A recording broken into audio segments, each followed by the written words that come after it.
still adjusting their points. Once both hands are down, that is when the crews will be pulled, and we should have a start momentarily here. Yep, hands in the air like they do care about their boat's alignment. That's exactly right, Tommy. And here we go. Looks like all hands are down. Flag is up, flag is down, and away we go. We have a start in the heavyweight men's third Varsity 8 race. Princeton, lane 2. Brown, lane 3.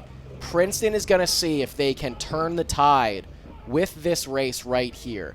Can they change the momentum on the day? Can they take a W? Right now, really good start by the Tigers. The 3V for Princeton sitting up about a seat, maybe seat and a half, 2 seats here, and pushing away in these early high strokes, Tommy. That's true. Everyone always says the start is the most important part of the race, Keenan.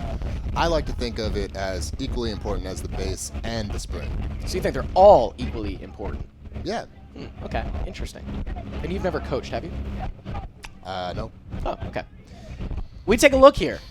2 crews striding out into their base cadence. Princeton, definite advantage early stages, about 3 seats, maybe pulling it to a half a boat. Look out, Goose. The Goose is now racing these 2 crews. Slight advantage by the Goose. Princeton up. We take a look at the shot from the media launch now. Slightly different vantage point. Really good shot of blade work here as we're through 500. Princeton does get there first.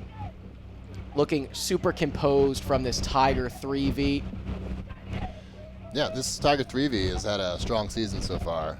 Been getting a taste of top-level competition. They dropped some close races to Harvard and Yale on the road. Both very hard races, but they only finished within 2 seconds of both of those crews, so maybe they got a little something to prove here. I think they certainly do. You definitely want to build speed and build momentum into these final couple races, so you're setting yourself up for the best possible scenario when medal season comes. And these guys, you know, a couple losses mid-season doesn't really matter in the grand scheme of things. You want to make sure you're attacking races after those losses, which this Princeton boat appears to be doing. They sit up 3/4 of a length here and continuing to push. What we can expect, though, Tommy, is right around that 1,000, Brown is going to throw in 20 really big strokes. So get ready for it. Yeah, now I can see in the Brown boat that they have a bucket between 5-seat and, or 4-seat and 5-seat. That's when, rather than having a port and starboard stagger of your oars from bow to stern, you have 2 on the same side in a row. Now, Keenan, what does that mean, and what does that benefit? Tommy, such an astute observation, such an important question in the sport of rowing. It can be for a number of reasons. I can't guess why associate head coach Matt Smith or head coach Greg Hughes may have rigged the boat this way. But it could be about weight distribution, power distribution, getting somebody to follow better. Who knows? It's the Brown boat, Keenan. Excuse me. Yes, you're right. Maybe they gave advice on how to rig that boat. For all that's what I was getting at, Tommy.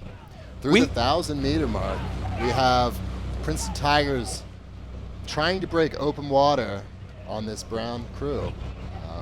Still a couple inches of overlap here, Keenan.